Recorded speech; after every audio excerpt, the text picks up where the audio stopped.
Na semana passada, a gente teve um encontro muito importante, não só para o Brasil, mas inclusive para os Estados Unidos, de Trump com Lula, e as comitivas ali dos dois lados falaram muito sobre as relações comerciais, mas adicionaram outros pontos que não tiveram nenhum tipo de tratado, não assinaram nenhum documento, mas ficaram aí com uns 30 dias de prazo para continuarem as negociações. Nesse contexto todo agora que a gente está acompanhando, de termina a guerra ou não, o presidente Donald Trump, nos próximos dias, vai embarcar numa outra viagem para um outro encontro muito importante, que é com a China, com o Xi Jinping. O que a gente pode esperar de movimentações do presidente Donald Trump nessa semana que começa bastante tensa para ele, com ele muito irritado com o que veio do Irã, e a gente sabe já que um fundo dessa história toda da guerra ali contra o Irã também tem a preocupação do presidente Donald Trump com o avanço em tudo quanto é setor da China.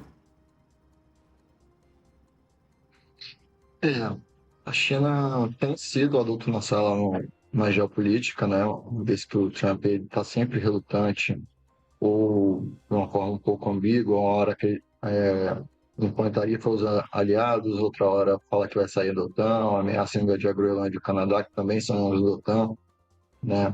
Então a ida para Pequim, eu acredito que tem dois motivos. Um, que é a normalização ou o distensionamento entre Estados Unidos e China, né? Que hoje é uma relação estratégica, até pela questão também dos minerais críticos, que a China ela refina cerca de 90% dos minerais críticos do mundo, né? Mas também pela questão da guerra no Irã, uma vez que o Paquistão também é uma espécie de proxy, né? É uma espécie de país que intermedia os interesses chineses na região.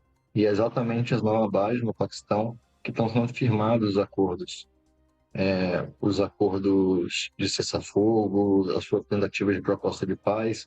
Quem está fazendo essa intermediação, enviando o acordo do Irã para os Estados Unidos e vice-versa, é exatamente o Paquistão, que, de novo, tem uma influência grande da China, mas acredito que a questão iraniana no trato com a China vai ser muito importante por uma questão geoeconômica, né? A questão do Estreito de Hormuz.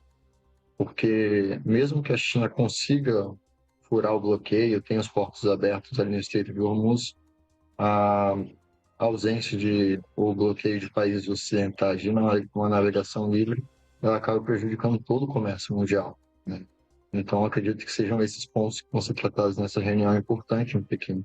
E também eu queria trazer um ponto que foi perguntado por Lula sobre a guerra no Irã, na coletiva, e ele defendeu a linha política é, da diplomacia brasileira há 50 anos, né? Que é uma política externa independente, que é o respeito da soberania dos povos e da autodeterminação.